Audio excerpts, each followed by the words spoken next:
All right, what's going on, you guys? Nick here with Nick Strength and Power. I've got a couple of interesting stories for you guys today. The first story that I've got for you guys today, Michal Krizo.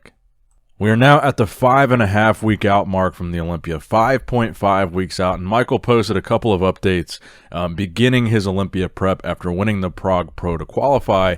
And obviously, he looks pretty good. He posted an update on his YouTube. He posted an update on his Instagram story. And this is kind of the thing that I'm always very curious about is some of these bodybuilding shows that are closer to the Olympia. Do the bodybuilders that compete in those shows and then qualify for the Olympia have a slight advantage over guys that have been prepping for 12 or 14 weeks because they were already in show-ready shape at 6 weeks out, 4 weeks out, whenever the show – well, not 4 weeks out, but 5 or 6 weeks out, I think, is the max, or as close as it really gets to the Olympia. But if you're peaking that close to the Olympia and you're already in that good of shape because you just competed and you kind of just continue your diet for the next 5 or 6 weeks and then just do another peak week again for the Olympia, does that give you a slight advantage because you were already in shape at that point in your prep for another show? Or is it a disadvantage because you already peaked for one show and then you have to peak again for another show a few weeks later, the Olympia? Now, in Krizo's case, I think he might have a bit of an advantage here because I don't think he fully peaked for the Prague Pro. I think he did just enough to win. I don't think he was as sharp as he could have been. I think his conditioning could have been better. I still think, by the way, he looked fantastic. He definitely deserved to win that show. By far, the biggest guy in that lineup, and I think he was the best bodybuilder in that lineup by far. And again, my main criticism of him there was I just think he could have been better. The posing could have been better. It was very shaky. He could have held his poses a lot longer. He was sweating a lot. He looked very exhausted during the posing rounds. And Steve Weinberger was the head judge there, and he's going to be the same head judge at the Olympia. And he's known for working guys really hard in call-outs. So maybe in a sense that also gave Krizo an additional advantage because he got that experience ahead of the Olympia, being judged and compared by Steve Weinberger, where some of the guys that are doing the Olympia this year, this is their first one and maybe have never been judged by a head judge like Steve Weinberger. So I think because I feel like Krizo has some gas left in the tank, I don't think he gave the Prague Pro everything he's got.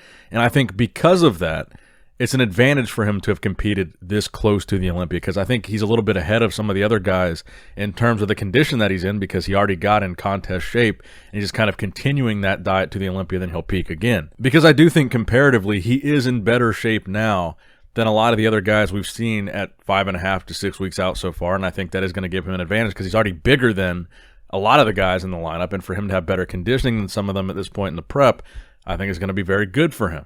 So let me know what you guys think in the comment section below about how Michal Krizo is looking and how you think he'll place at the 2022 Olympia. Now, next up in the news, we got a physique update at closer to 6 weeks out. A couple days ago, actually it was yesterday, from Urs Kalecinski, a front lat spread. And this was posted on a German YouTuber, I believe, his Instagram, Ron Bielke.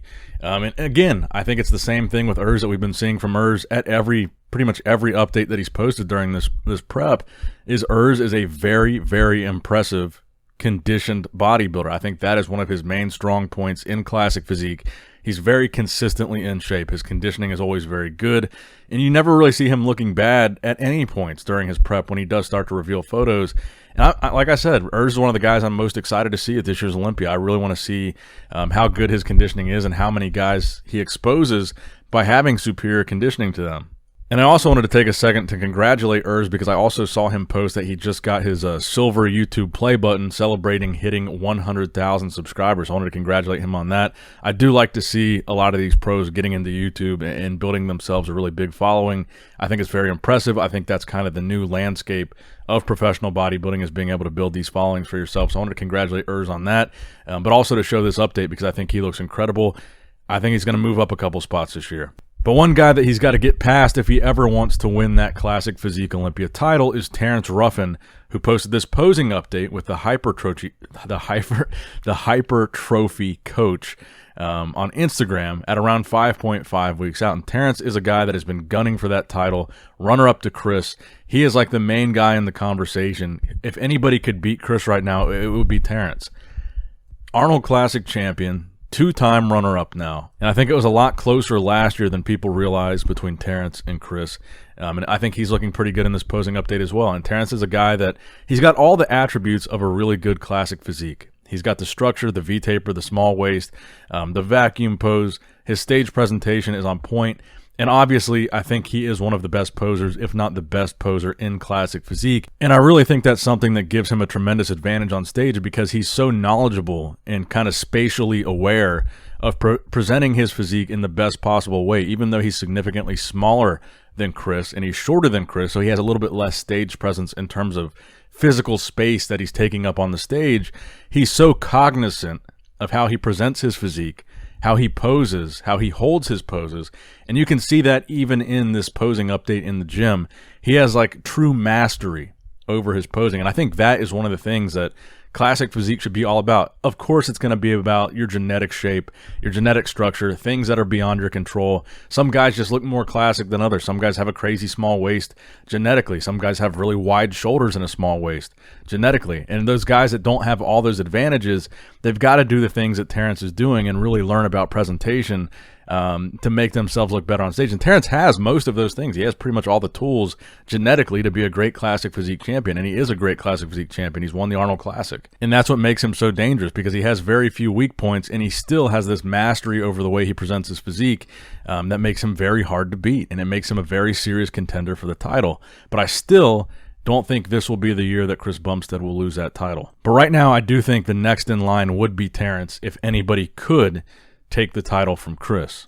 Now, the final story I want to talk about here today, we got physique updates at 5.5 weeks out from both Hunter Labrada and Nick Walker. Nick Walker has been posting a lot of physique updates, so I wanted to make this story about his physique updates kind of a dual story, including both, because those are the guys that I think it's one of the more exciting rivalries in bodybuilding. Those placings 4 and 5 at last year's Olympia, a lot of people felt like could have been interchangeable between the two. A lot of people had Nick in 4th, a lot of people had Hunter in 5th, and vice versa. And I think there's a lot of people looking forward to seeing that rematch this year to see if Nick can move up and switch those placings around and maybe even be higher than 4th. Maybe Nick Walker could be top 3. So the side chest you can compare. They both posted a side chest shot. And I think they look very comparable here, but I got to be honest, I think Hunter Labrada looks slightly ahead of Nick in terms of conditioning. Now, Hunter also posted a side tricep and a rear lat spread, and those were different poses than Nick posted, so you can't really compare those. It's mainly the side chest that we're looking at here. But Nick also posted a front double bicep, a most muscular, an abs and thighs, a back double bicep, and a front relaxed. So a pretty comprehensive and a pretty confident physique update from Nick Walker. And again, I think a lot of people are very excited to see how he does this year. He's got one of the biggest and fastest growing fan bases in bodybuilding right now. He's a young guy.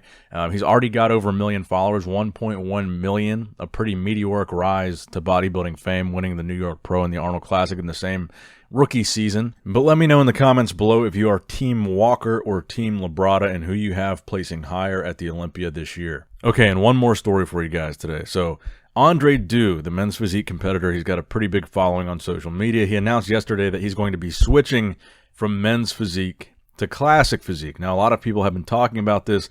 Honestly, I don't really follow men's physique that closely. I don't really know that much about Andrei.